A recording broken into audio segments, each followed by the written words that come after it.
بسم الله الرحمن الرحيم عن عبد الله بن مسعود رضي الله تعالى عنه أن رسول الله صلى الله عليه وسلم قال: ما من نبي بعثه الله في أمة قبلي إلا كان له من أمته حواريون وأصحاب يأخذون بسنته ويقتدون بأمره. الحديث رواه مسلم۔ نبی کریم صلی اللہ علیہ وسلم نے ارشاد فرمایا، اللہ تعالیٰ نے مجھ سے پہلے کسی امت میں جتنے بھی نبی بھیجے، ان کی امت میں سے ان کے کچھ حواری اور ساتھی ہوتے تھے جو ان کی سنت پر چلتے اور ان کے حکم کی اتباع کرتے تھے۔ پھر حضور نے فرمایا، ثم انہا تخلف من بعدہم خلوف یقولون ما لا یفعلون، پھر چند ایسے نالائق لوگ ان کے جانشین ہو گئے کہ جو وہ کہتے تھے وہ کرتے نہیں تھے، ویفعلون ما لا یؤمرون، اور جو وہ کرتے تھے اس کا ان کو حکم نہیں دیا گیا تھا۔ پھر فرمایا، فمن جاہدہم بیدی فہو مؤمن، جو ایسے ناخلف لوگوں کے ساتھ اپنے ہاتھ سے جہاد کرے گا وہ مومن ہے۔ ومن جاہدہم بلسانی فہو مؤمن، جو ان کے خلاف زبان سے جہاد کرے گا وہ مومن ہے۔ ومن جاہدہم بقلبی فہو مؤمن، جو دل سے جہاد کرے گا وہ مومن ہے۔ ولیس وراء ذلک من الایمان حبۃ خردل، اور اس کے پیچھے رائی کے دانے کے برابر بھی ایمان نہیں ہے۔ دوستو، یہ نبی کریم صلی اللہ علیہ وسلم نے اللہ کا طریقہ بیان کیا ہے کہ اللہ کا یہ طریقہ ہے کہ جو بھی نبی آیا اس کے بعد اللہ نے اس کو ایسے حواری اور اصحاب دیے کہ وہ اس کی سنت کے عین مطابق زندگی گزارتے تھے اور ان کے احکام پر پوری طرح سے عمل کرتے تھے۔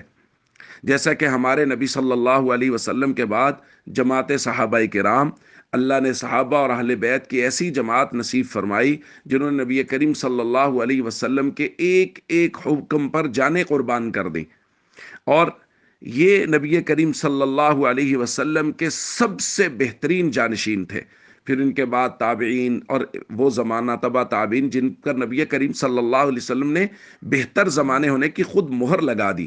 صحابہ کرام کے بہتر ہونے کے بارے میں تو بہت سیدھا فرمایا کہ نجات کا راستہ ہی وہ ہے، ما انا علیہ واصحابی، جس پر میں ہوں اور میرے صحابہ ہیں۔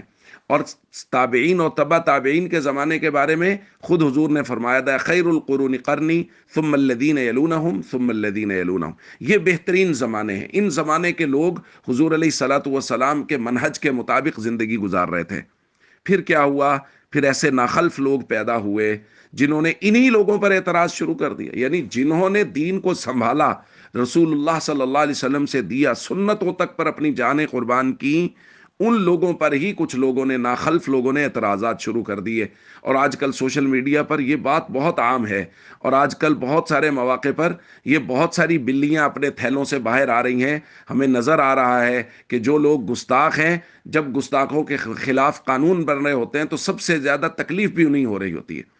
اس لیے ہم سب کو چاہیے ہم اپنے ایمانوں کی حفاظت کریں۔ اور حضور نے کیا فرمایا؟